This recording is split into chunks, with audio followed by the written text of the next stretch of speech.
নমস্কাৰ প্ৰথমে মই আমাৰ সাংবাদিক বন্ধুসকলক ধন্যবাদ জ্ঞাপন কৰিছোঁ। আজি আমি বিশ্বনাথ ডিস্ট্ৰিক্ট সদসম জনজাতি ছাত্ৰ সন্থাৰ হয় চৰকাৰে যি ধৰণৰ কাম কাজবিলাক কৰি আছে তাৰ আমি কেইটামান কথা ক'ব কাৰণে আজি আমি সাংবাদিক বন্ধুসকলক মাতি আনিছোঁ। গতিকে এই প্ৰেছ মিটৰ উদ্দেশ্য এইটোৱে ট্ৰাইবেল বেল্ট এণ্ড ব্লকত যি ধৰণৰ আমি দেখি আহিছোঁ আগৰ পৰা যি ধৰণৰ ট্ৰাইবেল বেল্ট এণ্ড ব্লক লাহে লাহে হেৰাই যাবলৈ লৈছে আৰু যি ধৰণে আমি দেখা পাই আছোঁ যে ট্ৰাইবেল বেল্ট এণ্ড ব্লকৰ যিমানখিনি মাটি আছে লাহে লাহে শেষ হৈ যাবলৈ লৈছে।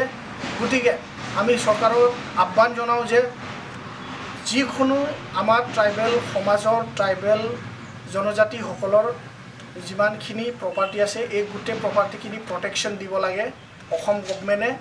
প্লাছ আমি সেইটো বিচাৰোঁ বাহিৰাগত কোনেও মানুহ আমাৰ ইয়াত প্ৰটেক্টেড ক্লাছ হিচাপে চৰকাৰে ঘোষণা কৰাটো সেইটো আমি বেয়া পাইছোঁ আৰু আমি চৰকাৰক দাবী জনাব বিচাৰিছোঁ ট্ৰাইবেল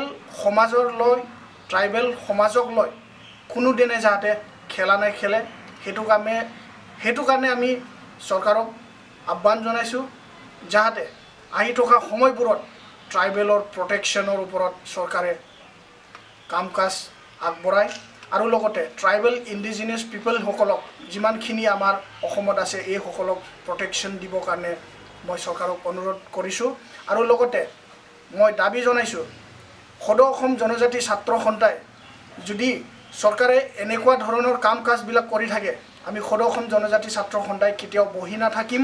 আমি ইয়াৰ বিৰুদ্ধে গণতান্ত্ৰিকভাৱে তীব্ৰ আন্দোলন গঢ়ি তুলিবলৈ আমি বাধ্যতা হ'ম।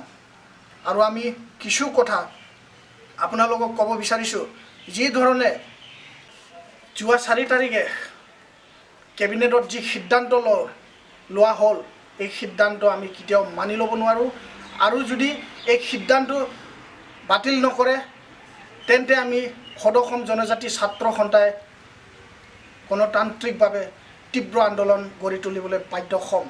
গতিকে এই যিটো ডেম'ক্ৰেচি বুলি কওঁ আমি সকলো যিমানখিনি আমাৰ প্ৰাপ্য চৰকাৰৰ পৰা পাব লগা আছে বা চৰকাৰে আমাক যিমানখিনি প্ৰটেকশ্যন দিব লাগে আমি দেখি চৰকাৰৰ পৰা পাব লগা আছে বা চৰকাৰে আমাক যিমানখিনি প্ৰটেকশ্যন দিব লাগে আমি দেখি আহিছোঁ।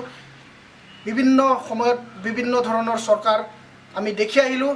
আমি কোনোদিনে সেইটো মনত ভাৱ অহা নাই যে ট্ৰাইবেল পিপলসকলে বা ট্ৰাইবেল সমাজে সুৰক্ষিত বুলি আমি কেতিয়াও নিজকে মানি ল'ব পৰা নাই যে আমি ট্ৰাইবেল